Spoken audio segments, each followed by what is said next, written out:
Ce matin, en formation d'éducation physique et bien-être sur vie active et développement des habiletés motrices. Un peu l'ordre du jour, je vais essayer de passer, de vous donner le temps qu'on a, de faire le tour de table. Alors, je vais commencer avec un tour de table où on va se présenter. Quel niveau on enseigne? Si vous enseignez plus qu'un niveau, qu'est-ce que vous voulez ressortir de l'atelier? Qu'est-ce que vous êtes venu chercher? Surtout si vous êtes nouveau, pas fait de niveau. Je vois des gens que j'ai pas vus. Et alors, si vous pouvez, tiens, Caroline ou Sophie, vous pouvez vous présenter une et l'autre et ensuite on ira aux deux autres participants. Alors, je suis Caroline Dumas à l'École Terre des Jeunes à Calgary, au Franco-Sud. J'enseigne en troisième année.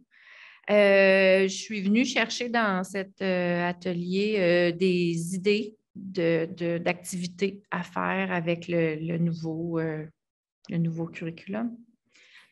Donc, moi, c'est Sophie, LEFDEN aussi à Terre des Jeunes et j'enseigne la 4-5.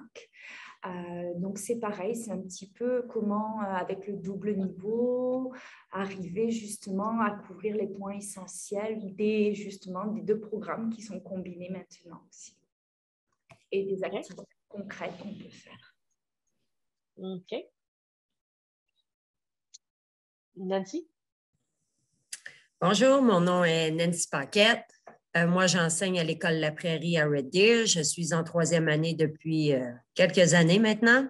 Puis, moi aussi, j'ai trouvé voir des idées ou de quoi que je peux, comme on dit, connecter avec ce que je fais déjà.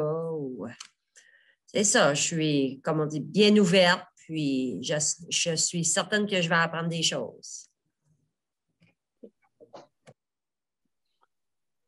Et je m'appelle Jillian, j'enseigne la maternelle jusqu'à la 6e année d'éducation physique à l'École Notre-Dame-des-Vallées à Cochrane. Et moi aussi, je me suis inscrite toute la journée longue à cause que j'enseigne de la maternelle jusqu'à la 6e année. Alors, je suis ici pour vous rencontrer, vous partager des idées et aussi apprendre de vous. Alors, merci. Merci. Et j'ai permis à Juliane, parce que certaines des choses sont répétitives, de dire si tu as autre chose à faire, je ne pas parce que les choses sont différentes à différents niveaux. Là. Cet atelier va se baser un peu plus sur troisième, quatrième année. On va regarder le programme de troisième, quatrième année. On va travailler là-dedans. Alors, pour ceux qui n'ont pas fait le premier atelier, on va aller voir ce qui est la structure du programme. Et si vous êtes en train de mettre en place n'importe tous les programmes, la structure est la même. On a une idée organisatrice, une grande question directrice, un objectif d'apprentissage qui est ce que l'élève doit connaître, comprendre à la fin de l'année, ce qui va être évalué et mis, qui va faire partie du bulletin.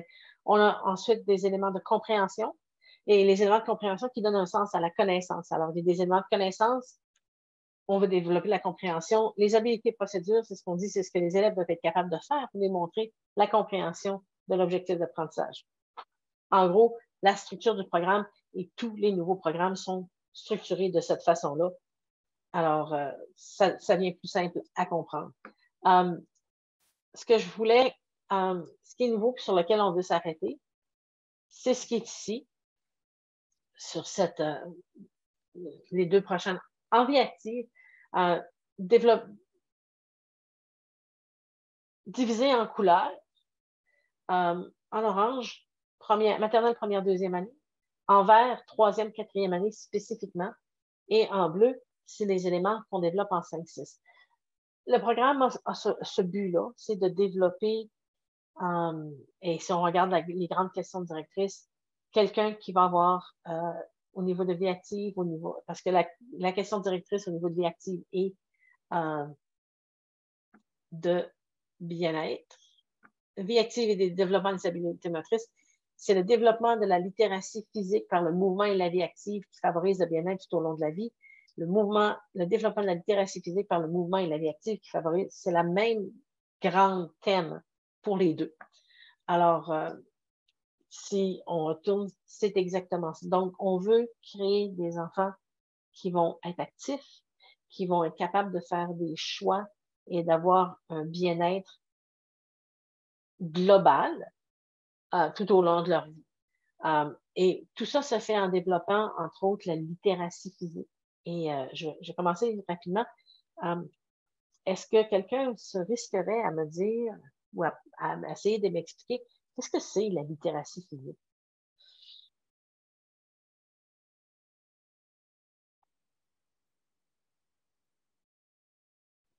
Ça ne serait pas ce qui a rapport surtout au mouvement? Ce qui a rapport au mouvement, oui, ça fait partie de la littératie physique.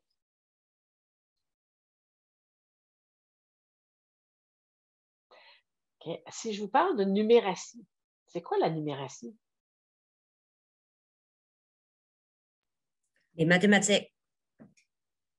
Tout ce Ça qui se est définit. mathématiques. Tout ce qui a rapport à mathématiques, comme quoi?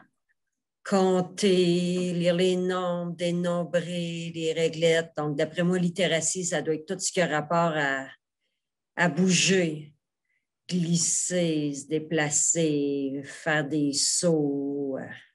En fait, compte que dès qu'on bouge, c'est des éléments physiques, puis il faut leur apprendre un ensemble d'éléments physiques, autre que faire du pitonnage. Oui.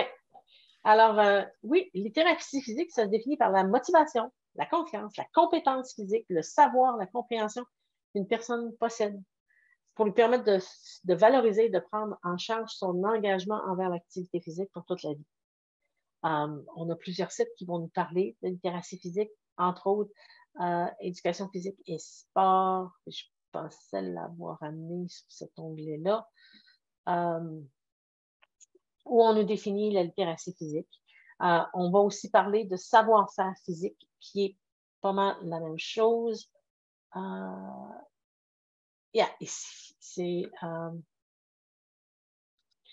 Alors, sur le site d'Éducation physique et sport Canada, on va nous parler de littératie physique. Littératie physique.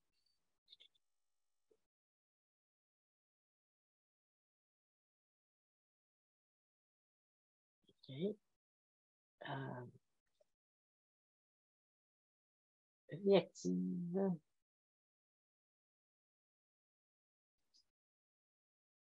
On parle de vie active après l'école, mais on parle de programme de tout ce qui est vie active sur le site du sport. J'étais sur la page, puis je suis partie d'une page, je suis allée à l'autre. Mais on nous définit vraiment qu'est-ce que c'est. Ben, tiens, le savoir-faire physique. On nous décrit le savoir-faire physique expliqué. On nous explique qu'est-ce que c'est que le savoir-faire, l'illustration, les avantages. On interchange littératie physique et savoir-faire physique. Mais clairement, ce qu'on veut de la littératie physique, c'est d'arriver à avoir une base générale, une compréhension. Et on dit que dans une traduction, je vais juste... Dans une traduction qu'on a dit, parce qu'on en a parlé sur le système, sur Radio-Canada, et c'est de là que ça vient. Ce que j'aime, parce qu'ils ne l'ont pas traduit de cette façon-là en français, mais que la littératie physique, ce n'est pas de développer l'excellence dans un sport, mais de développer des habilités chez tous les élèves qui vont les permettre de choisir le sport ou l'activité qui leur parle, qui va leur faire du bien, puis qui vont développer des habiletés pour la vie. Alors, ce n'est pas de développer l'excellence, et présentement, c'est ce qui arrive. Alors, c'est d'essayer de toucher à tout. Un peu comme on parlait de numératie, c'est les nombres, c'est les reconnaître des nombres, reconnaître des chiffres, apprendre c'est tout ça. Alors, la littératie, lorsqu'on parle de littératie en langue, c'est d'apprendre les éléments de la langue qui vont faire qu'on va être littéraire, on va vouloir lire, on va vouloir davantage écouter, prendre, et on va prendre des connaissances. Alors, la littératie physique, c'est vraiment développer les éléments de base qui vont nous permettre d'avoir une meilleure compréhension des activités physiques.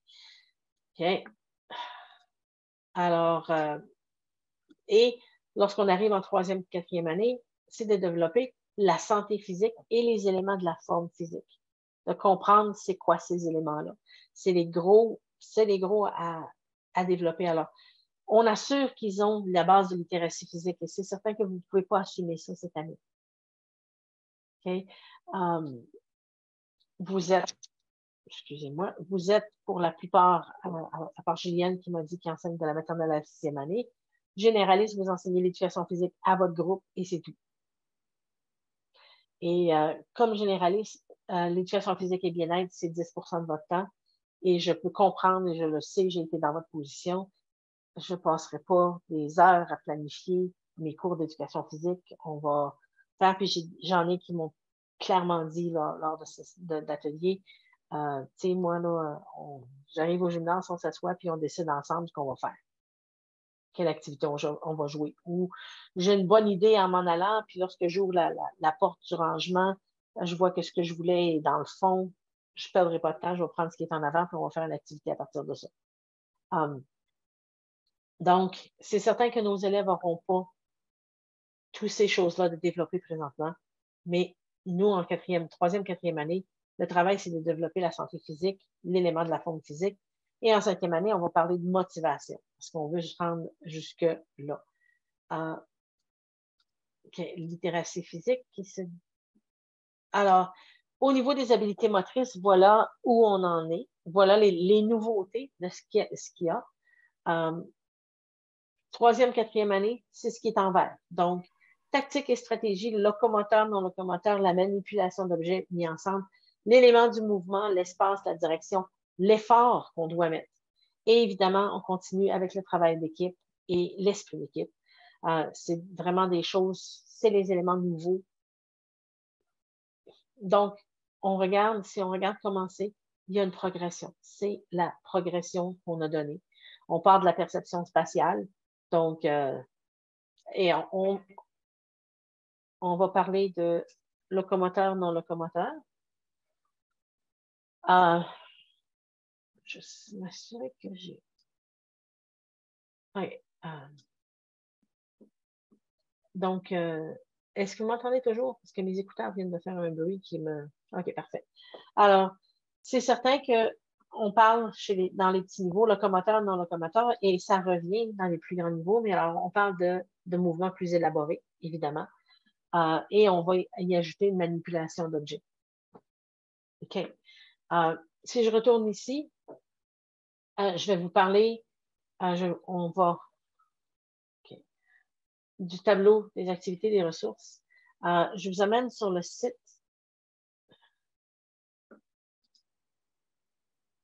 Je viens d'apprendre ma souris. C'est une souris magique. Je passe mon doigt dessus puis elle fait des choses que je ne veux pas qu'elle fasse. OK. Sur le site du consortium, qui est ici. Alors, il y a le nouveau site, le nouveau Learn Alberta. Si vous n'êtes pas allé, je vous encourage à y aller. Entre autres, justement, là, Sophie, tu parles de 2 niveaux. J'aime bien parce qu'il les met en comparaison. Sur le site du consortium, lorsque vous allez sur le site, vous avez tous les nouveaux ateliers, cpfpp.ab.ca, et en bas, ils ont les ressources pour la mise en œuvre. C'est sur le Moodle du consortium. En descendant un petit peu plus bas, vous allez voir au niveau d'éducation physique et bien-être, les derniers ateliers que j'ai faits au mois d'août, on a développé des tableaux. Et ces tableaux de 3e, 4e année sont ici. Lorsque vous cliquez là-dessus, ils vont vous demander de créer une copie et je vous encourage à créer une copie. C'est sur le cpfpp.ab.ca. C'est à partir des ressources pour appuyer la mise en œuvre du curriculum. Je vais fermer parce que je l'ai ouvert beaucoup trop de fois. Et les tableaux dont je parle, je l'ai placé ici. C'est un tableau semblable à ça. Alors, ça, c'est le tableau de 4e année. Ce tableau, je vais bouger d'abord pour que vous puissiez mieux le voir, a sur la page d'entrée l'idée organisatrice, la question directrice, le résultat d'apprentissage et dans l'autre boîte, des idées et d'activités, des plans, des endroits. Alors, ce qui est en bleu, ce sont ça a été rempli par vous, ça a été rempli par les collègues, vos collègues qui ont participé aux ateliers en juin, où on nous a donné une liste d'activités qu'on peut faire, des grandes lignes d'activités qu'on peut faire pour répondre à ces besoins-là. Et en dessous, j'ai toute une série de sites qui nous donnent des informations, pas des sites, mais des sites d'activités où on peut aller chercher des choses qui vont nous aider à planifier nos activités. Alors, c'est tout là. Je vais retourner quand même. Alors, j'en ai un et si je clique sur le lien ici, résultats d'apprentissage, il m'amène sur l'onglet qui est en bas, c'est votre programme d'études. Tout ce que j'ai fait, c'est du copier-coller de la partie de Learn Alberta sur un Google Sheet. Il est là dans lequel tu peux aller ajouter des activités. Donc, c'est quand même simple à naviguer. Alors, c'est tout ce qui est vie active, compréhension, connaissance et habilité et compréhension dans la première boîte, connaissance et habilité procédure pour chacun des différents niveaux au niveau du résultat d'apprentissage. Je vais quand même retourner rapidement sur le nouveau programme. Alors, j'ai présentement... Et là, dites-moi, présentement, je vous présente 4, 5. Tu vois, j'avais commencé 3, 4. Alors, 3, 4. Et si ça saute, là, dites-le moi parce que tout à l'heure, je parlais puis ça a sauté. Je me suis rendue en 3, 4 quand je parlais de 5, 6. Là. Mais, alors, les grandes questions. Le résultat d'apprentissage examine comment la participation dans les diverses activités physiques stimulantes favorise le bien-être. Et ici, comment les choix influent sur la vie active.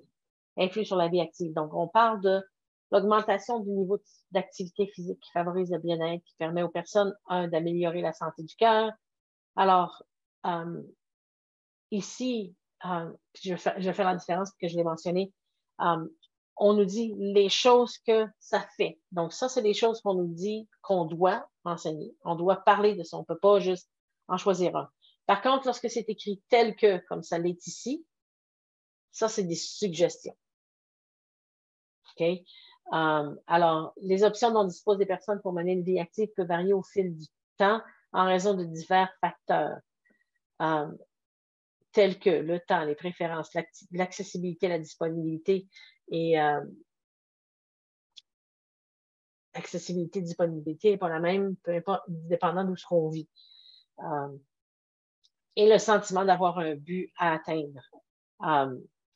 Alors, lorsqu'on va dans les connaissances ici, les options dont disposent des personnes pour mener une vie active comprennent des activités qui sont... Ça, c'est on doit les exposer à ça. Il n'y a pas de tel que. Quand il y a un tel que, c'est des idées, c'est des suggestions. Lorsqu'il n'y a pas de tel que, c'est des choses qu'on doit mettre ensemble. Alors, étudier comment le choix d'une activité physique peut changer au fil du temps et faire l'expérience et réfléchir aux avantages de l'acquisition de connaissances, d'habilités, de connaissances en soi par le biais de différentes activités physiques. Et je ne sais pas si vous l'avez fait, mais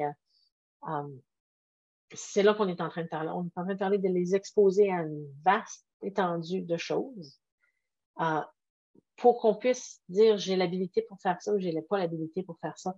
Et je veux dire, on peut comparer un programme de musique. Je veux dire, je sais que lorsque j'étais au secondaire, j'ai fait de la musique en général, puis je pouvais toucher à différents instruments. Je me spécialisais pas dans un, je pouvais toucher à différents. Il y en a que j'ai préférés, d'autres que j'ai moins aimés. Et j'ai pu décider si la musique m'intéressait, dans quelle direction je m'en vais. Donc, c'est un petit peu là où on va. Alors, oui, Nancy. OK. Bon. Moi, je vois de favoriser des activités, par exemple, gymniques. Comment je leur fais faire de la gymnastique? Là, moi, ça ne me tente pas de leur montrer une roulade à terre. Hein? Comprends-tu? Avez-vous des exemples concrets? Parce que moi, j'ai ma direction qui dit je ne vois pas beaucoup d'enseignants qui font faire la gymnastique à leurs élèves. Ah, je fais toutes sortes de jeux. Mais ça, la gymnastique, mes filles, moi, ils en ont fait de la vraie gymnastique compétitive. Là. Puis je peux comprendre que ça peut être seulement des roulades dos au sol, mais on a-tu comme, y a-tu une place, tu connais-tu une place où que je pourrais te trouver des activités exprès pour ça? Oui, puis quand on parle de gymnique, on ne parle pas nécessairement que ça soit spécifiquement gymnastique de haut niveau. Non, non, je le sais, mais tu sais, je ne veux pas rien qui fasse des roulades pendant 10 minutes, là. Tu sais, je peux Non, avoir des... Moi, ce que je verrais, c'est des genres de centres. Mais OK, on va dire, je mets des tapis, il faut une roulade après. Je ne sais pas si mes collègues, eux autres, ils en ont fait, là, ou... oui, puis je vais t'amener sur des ressources éventuellement où tu vas trouver, mais je pense que Juliane, tu vas intervenir aussi parce que je sais que tu t'es allé chercher de la formation, toi, là. Oui. Ici, nous avons présentement un club de gymnastique qui se passe à l'heure du midi. Et ce qu'on fait, c'est qu'on installe les tapis bleus, là, les matelas, Yeah. plus ou moins partout dans le gymnase. On utilise nos bancs. Puis là, tu peux les utiliser pour qu'ils marchent en équilibre, la largeur du banc. Puis ensuite, tu peux aussi les tourner à l'envers pour que ce soit plus mince. Puis là, ils doivent aussi marcher, faire l'équilibre comme ça. Mais on a créé des stations aussi. Et même si toi, tu ne veux pas faire les roulades, les élèves vont être très, très... Content de le faire. Oui, de le faire pour les autres, puis de s'entraider aussi. Alors là, on a des stations que, oui, tu essaies juste de faire, ils appellent ça la chandelle, le handstand. Ah, OK. Alors, ils essayent de faire ça. L'autre station, c'est, oui, faire une roue. On a des petits morceaux là, de fromage, les matelas en fromage, la forme de fromage, et ils essayent de faire des roulades avec ça. Puis là, il y en a vraiment d'autres élèves qui prennent des cours de gymnastique. Alors, vraiment, ce sont eux qui montrent aux autres, comme voici le back bend, voici le back bend, essaye de faire ceci. Puis là, tu es plus ou moins là pour soutenir ou bien comme...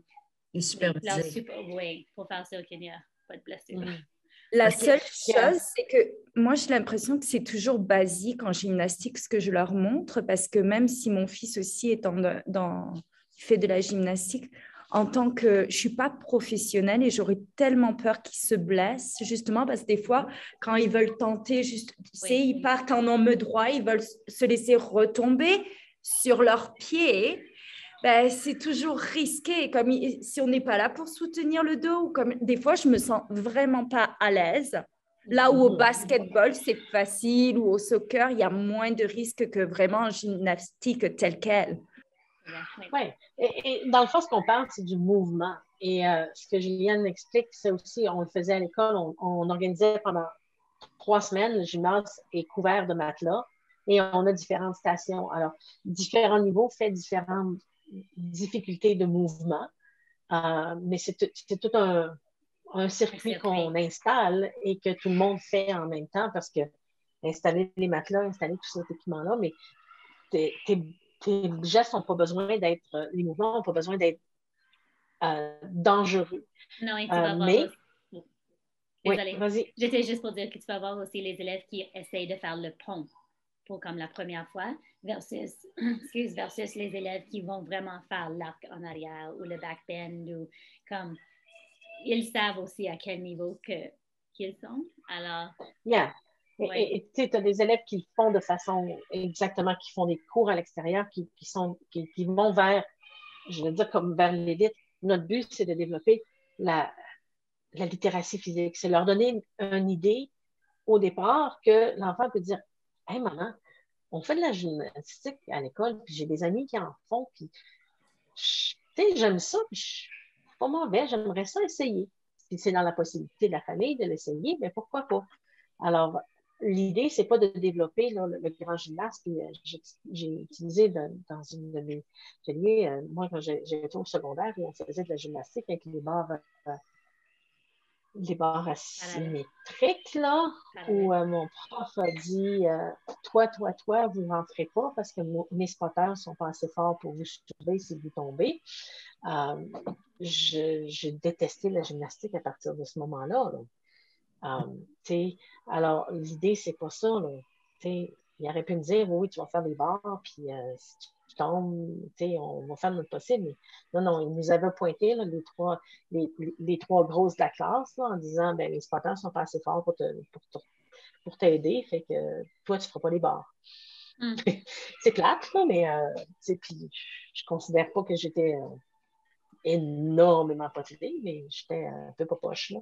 C'était pas quelque chose que j'ai développé à l'élémentaire parce que, et je pense que c'est le but du programme. C'était d'en arriver à un point où on a développé assez d'habiletés pour que nos enfants ne se sentent pas poche dans n'importe quoi. Puis justement, c'est facile avec le soccer, c'est facile avec le basketball, mais c'est pas tout le monde qui a les mêmes habilités. Donc, comment est-ce qu'on va aller développer ces habilités-là présentement? Puis c'est un petit peu là où je voulais vous amener. Alors, le programme, il est là. Je ne le dirai pas en profondeur. Je voudrais vous ramener à ma présentation. Je vous encourage à garder le tableau, à le développer, à ajouter, à le partager avec vos collègues, à ajouter des choses. C'est des choses de fun que vous voulez ajouter, contactez-moi. Vous avez mon adresse courriel. Mais ce que je voulais vous montrer, c'est un petit peu ça. Puis je pense que c'est là où on manque un petit peu. Puis quand je parlais justement à des collègues au mois de juin, tout le monde me disait, ben, le programme, il y a tellement d'affaires, on va passer notre temps à expliquer, puis pas grand temps à jouer. Je vais vous présenter une petite vidéo que je pense va peut-être rendre des choses un petit peu plus. Je suis désolée, elle est en anglais, mais je m'arrête parce que le monsieur, il parle très, très, très vite. Et dans la dernière rencontre, j'ai appris qu'un de vos collègues a été à l'école, à l'Université de Sherbrooke avec lui. Et toutes ces choses sont en anglais, puis ben, j'aimerais ça travailler avec lui pour que certaines de ces choses-là deviennent en français. Mais c'est visuel. Il parle d'un jeu qui s'appelle, et son jeu s'appelle Océan, plage, bateau et tag.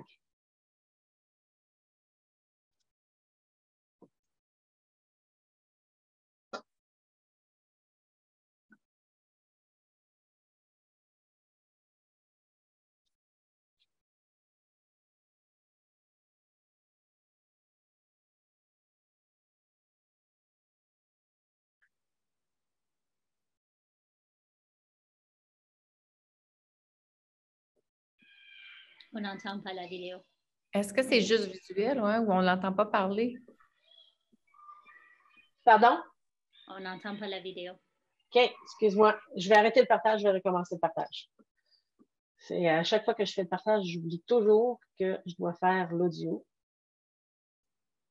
Oups, et je n'ai pas partagé le bon écran, j'arrête. Est-ce que j'ai le bon écran? Non, OK. J'arrête le partage, je recommence le partage. Désolé, ça c'est moi, là. Ici, avec l'audio partagé. C'est à refaire à chaque fois. OK, je recommence. Layer for your phys ed classes, and this is part of the PhysicalEducator.com's how-to video series. So let's say I was to explain to you a game called Beaches, Bridges, and Boats Ball Tag. So in this game we have different cones limiting out an ocean and a beach, and there's also bridges and there's boats, and people are running around and people are trying to tag others by using a ball. So I did that really fast, but just to show you that throwing all that information at once to students can be very confusing. However, even if you were to slow it down and teach it rule by rule, you're still taking up way too much instruction time. You're taking away from your activity time in class.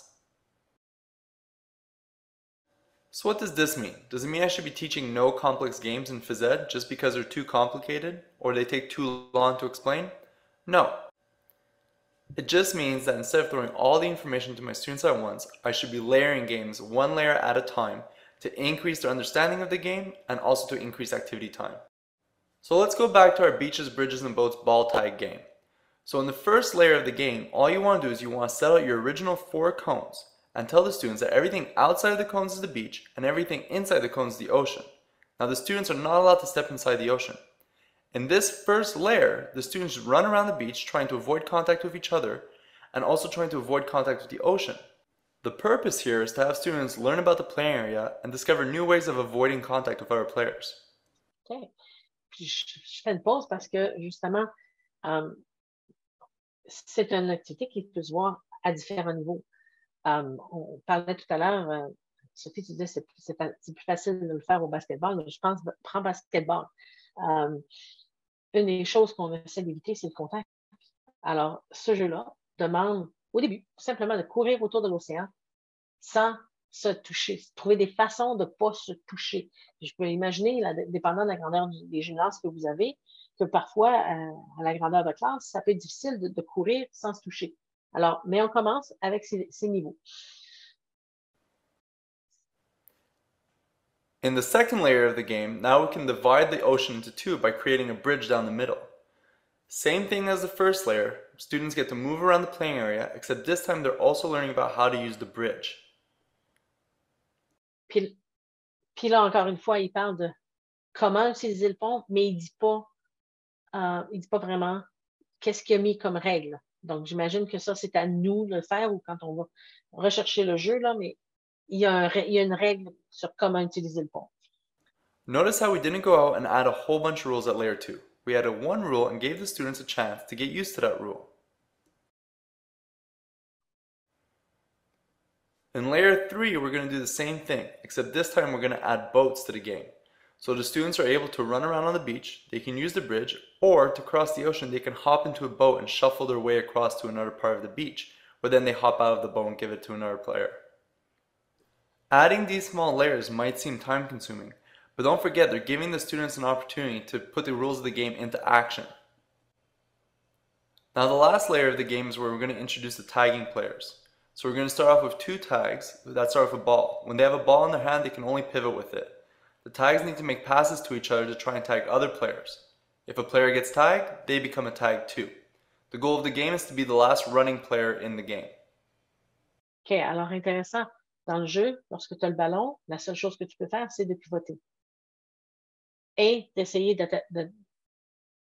faire une passe à quelqu'un qui va être tag. Donc, puis lorsque tu reçois le ballon, qui a été touché par le ballon, tu peux plus bouger.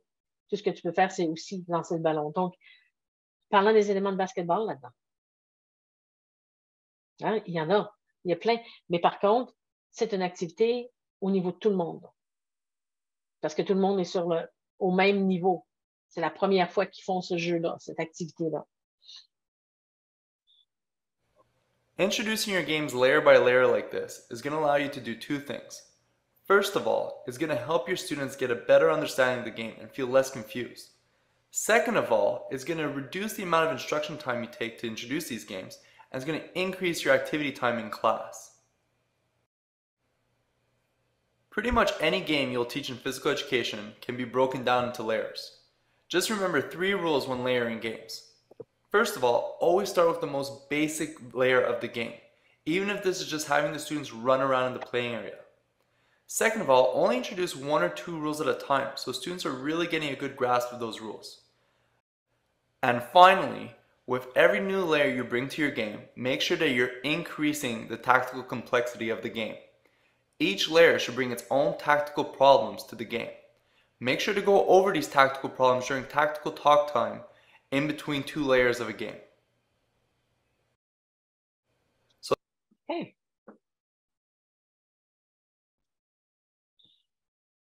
Alors, est-ce que ça résonne un petit peu avec vous, ce modèle de... Oui, et je pense que c'est là. C'est là lorsqu'on parle de développer la littératie physique, de développer les mouvements. C'est là que c'est d'arrêter, d'amener tout le monde au même niveau. Si je les amène sur le terrain de basketball, il y en a des bons, il y en a des moins bons, il y en a qui vont juste courir. Dans cette activité-là, je pense, moi je le regarde et je me dis autour, à courir sans se toucher, ça peut être aussi courir sans se toucher, mais je choisis quelqu'un puis je vais faire du pouce sur l'idée d'un de mes collègues de tantôt qui dit pas de quelqu'un et tu peux dans ce même jeu-là s'assurer que tu es toujours à l'opposé du terrain de cette personne-là. Ça n'a pas besoin d'être la même personne, mais moi, je vais spotter quelqu'un. Et dans ce jeu-là, en faisant le tour autour, je m'assure que je suis toujours à l'opposé du terrain de cette personne-là.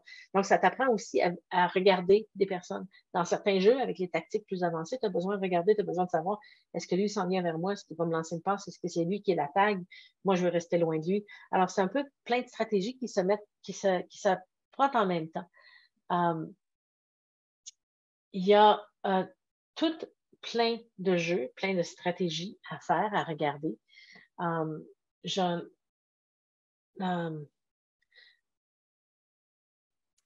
ce que j'avais J'ai envie de faire. une question, je Oui, m'excuse. oui.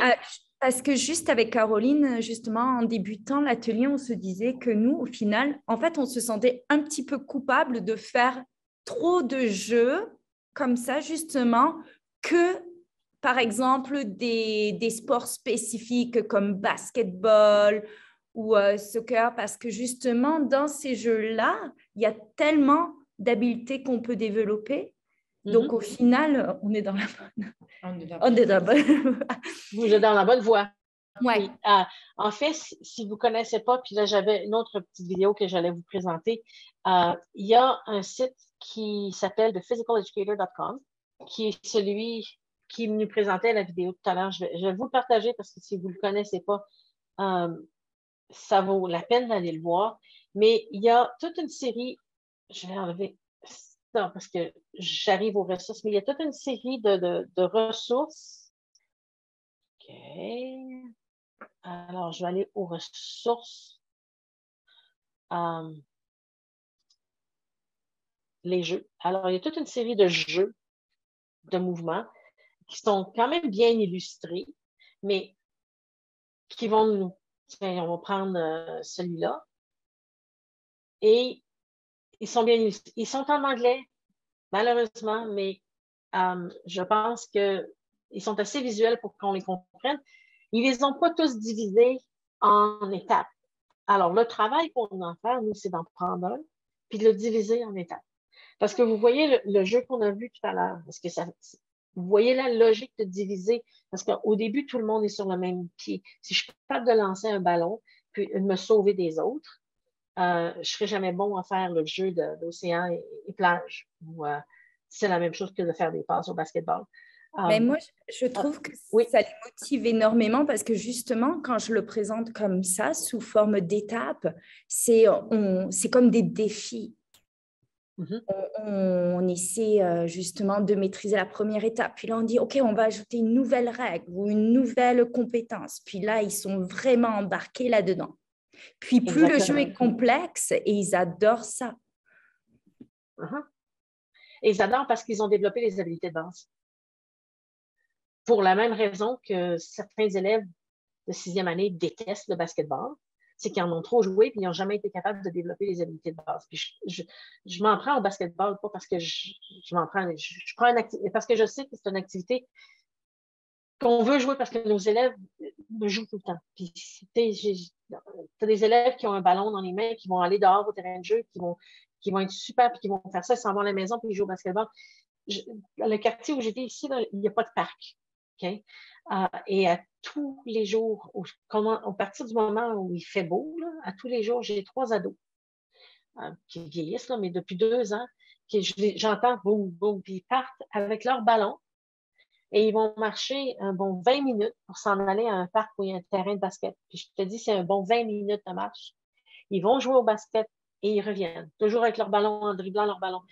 Ils ont développé cette habileté-là, ils aiment ça, ils vont jouer ensemble. Ça ne veut pas dire que c'est des jeunes qui vont jouer au basket, mais ils jouent.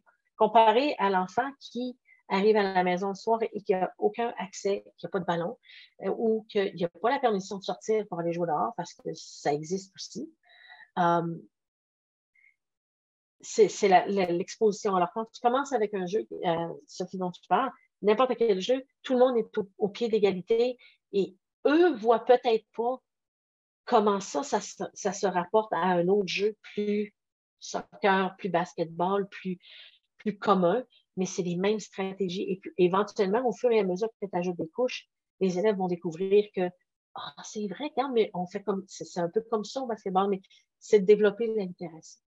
Parce qu'arrivé en 5e année, les niveaux sont tellement disparates entre ceux qui jouent vraiment en club ou qui font vraiment de la compétition. Et donc, du coup, ceux qui ne le font pas ne veulent. C'est dur pour eux de s'investir. Ils n'ont jamais la balle. Donc, il faut moi, j'essaie toujours de trouver des stratégies pour faire des équipes, justement, jouer entre les groupes, qu'ils soient homogènes, hétérogènes, pour que tout le monde s'y retrouve. Mais c'est vrai que le fossé se creuse plus on avance dans les niveaux pour les habiletés. Alors que là, comme tu l'as dit, tout le monde est sur la même base. Mhm. Exactement. Et ben, je pense que le temps passe vite, c'est incroyable.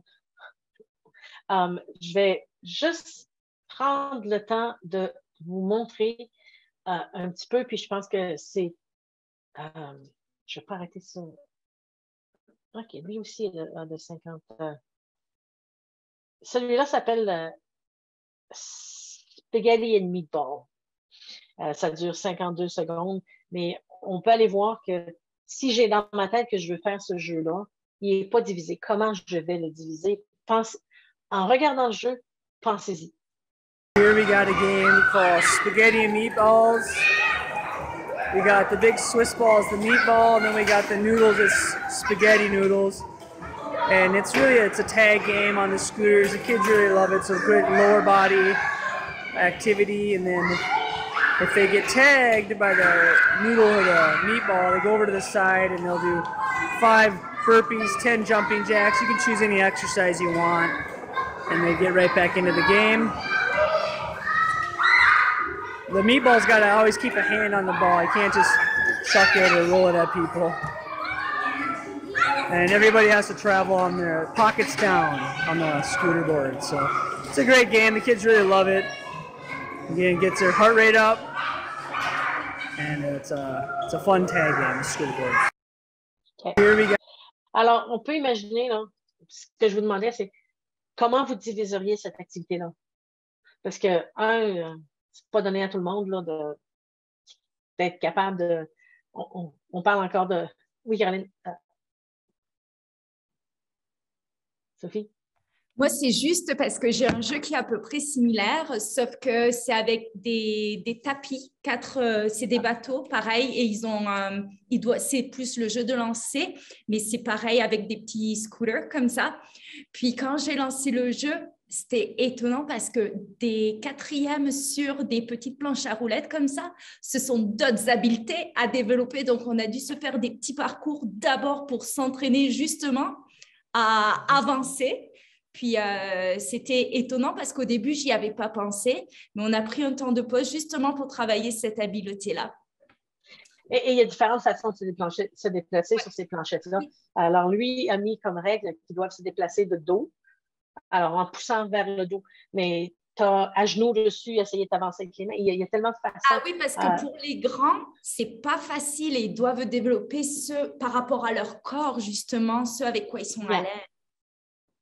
Yeah. Alors, c'est un petit peu ça que je voulais montrer, c'est comment on échafaude, comment on doit prendre les éléments. Parce que un jeu comme ça, là, puis pense à tes élèves, là, prends ce jeu-là, puis dis, je vais prendre 20 minutes pour expliquer tout le jeu. Tu as des élèves qui vont être capables, puis ils vont être là-dedans, puis wow, puis tu as des élèves qui vont être perdus, ça va toujours être ceux qui vont être tagués, puis qui vont aller sur le côté, puis qui vont faire les jumping jacks ou les push-ups. Parce que dans ce jeu-là, il n'y a personne qui perd. Un coup, tu es tagué, tu vas faire les activités et tu reviens. Alors, mais tu peux t'imaginer que si tu lançais le jeu tel quel, tout le monde, t'aurais encore des niveaux Alors, en le lançant par étage, ben, tout le monde a au moins cette habilité-là. On est tous capables de se déplacer sur la planchette. Alors, si je suis capable de me déplacer, je suis capable de me sauver de la personne qui a la nouille ou du ballon. Alors, c'est toujours en étape. Alors, c'est quand même bien à faire. Parce que je vois que le temps passe, on va s'en aller aux ressources. Et les ressources, je les ai mis dans les tableaux. Les tableaux dont je vous présentais, les tableaux qui sont comme ce tableau-là. L'onglet activité ressources, toutes les ressources que j'ai étaient là. J'en ai qui s'ajoutent. Et parce que j'en ai qui s'ajoutent, je vous partage mon site de Padlet sur lequel j'ajoute des activités au fur et à mesure que j'en ai. C'est beaucoup plus facile pour moi d'aller là que d'aller sur chacun des tableaux puis de les mettre à jour. Évidemment, éventuellement, ça serait bien, là, mais j'ai plein d'activités, entre autres le site du consortium qui a été développé justement, site d'éducation physique. Il y a plein de choses à découvrir, des jeux. On parle actifs pour la vie. Puis justement, on parlait c'est Juliane, j'avais cette compréhension où il y a plein d'activités, différents niveaux, des vidéos, des activités à faire, tout bien développé, l'amorce et tout et tout. Pas toujours découpé. Et puis, évidemment, vous assumez, évidemment, parce que justement, on parle encore, on est en 3e, 4e année. On ne peut pas assumer que la littératie physique a été développée carrément avant. Donc, on doit faire des développements de mouvement au début. Alors, sur le Padlet, ces activités sont là. Je veux juste voir si j'ai autre chose que j'ai oublié. Non, le PS, c'est pour vous. Donc, plein d'activités. J'allais vous amener à aller voir là, justement ce site-là sur physicaleducator.com. C'est un collègue de David à l'école des Terres des Jeunes. C'est-à-dire qu'ils sont allés à l'école ensemble, David et lui. Et l'autre que je voulais vous... J'essaie de voir ce que j'oublie là. Parce que j'ai 3 millions d'onglets. Ça, c'est un autre site que j'ai trouvé qui parle de la littératie physique aussi. C'est ontario.com, mais malheureusement, lui n'est pas en anglais. Récréagir, qui est vraiment sur des choses que je vais probablement ajouter. Je l'ai trouvé depuis hier.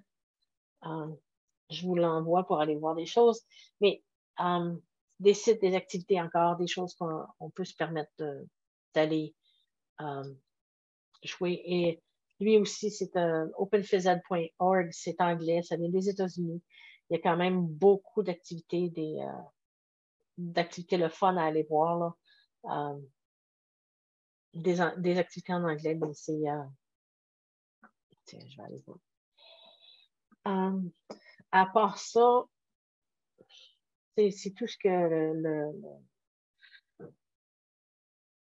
le temps qu'on a présentement, à moins que vous ayez d'autres questions. Si vous avez des questions, gênez-vous pas, vous la main, prenez le micro. On n'est pas assez...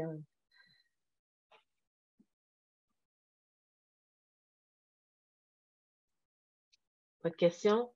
Alors, billet de sortie, lequel je vais prendre cette fois-ci. Une stratégie que je peux utiliser immédiatement.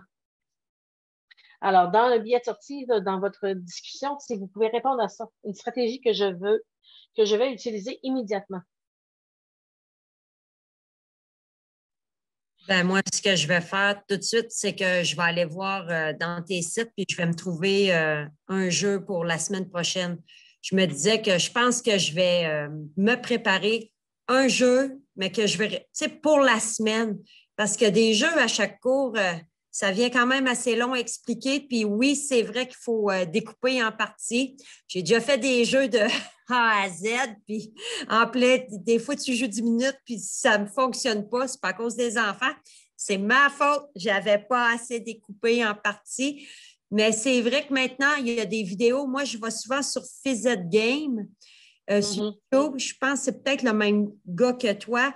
Puis maintenant, il y a des jeux qui commencent à diviser en parties. Ils disent, un fait ci, deux fait ça. Ça fait, ouais, bien, quand tu nous as parlé, ça vient que réactiver mes connaissances. Je dis, ouais, c'est vrai. Il faut prendre le temps. Puis des petites planches, moi, j'avais arrêté des prendre parce que les élèves, ils se faisaient mal avec les mains. Mais ça me donne le goût de les réutiliser puis d'essayer un jeu, mais qui mettent les mains en l'air. Je suis pas mal contente d'être venue. Tu m'as redonné des idées et surtout le goût de faire de l'éducation physique et de me préparer. Yeah. Je trouvais intéressant un des jeux sur la planchette, il s'appelle Kayak. Et ils prennent une nouille, ils doivent avancer avec leurs pieds, mais faire le mouvement du kayak. Puis, tu sais, on parle d'exposer les élèves à plein de choses, mais faire du kayak en pleine ville d'Edmonton, ça se fait pas tout de suite, c'est pas aussi facile. Alors, comment pratiquer le mouvement du kayak sur ta planche à roulettes? C'est quand même, il y a plein de choses intéressantes. Donc, c'est ça. Ben, merci Nancy, merci. Merci à toi. OK. Ben, nous aussi, on va aller voir sur les sites là, pour avoir des idées. On va penser de séparer par étapes. Aussi, nous, on a un tout petit gymnase, fait que des fois, c'est un défi. Fait Oui. que, on est un peu comme ça. Des fois, on commence puis on se rend compte que ça ne marche pas par l'espace. Fait que peut-être qu'en allant par étapes, on va voir plus tôt qu'est-ce qui ne fonctionne pas si on a besoin de changer, mais on va aller aussi consulter les sites pour prendre d'autres idées. Mais moi, des fois aussi, c'est vrai que les enfants, ils sont tellement créatifs que c'est eux qui me donnent des idées, comme dans certains jeux, ils me disent hey, on ne pourrait pas ajouter cette option-là, ou est-ce qu'à partir de ce jeu, on ne pourrait pas le transformer en un autre jeu, mais sur un autre thème. Puis, Et voilà. oui, ils s'approprient le jeu et ils se donnent le goût vraiment. Mais j'aime aussi l'idée du canot et pagayer avec les nœuds. C'est vraiment Mais c'est intéressant parce que justement, on en parle de la créativité. En 5e, 6e année, on prend justement des mouvements, puis on utilise la créativité pour ajouter à ces choses-là, autant à l'extérieur qu'à l'intérieur. Alors, oui, laissez-les créer. C'est pas facile de créer au basketball ou au soccer. OK. Alors, j'arrête l'enregistrement.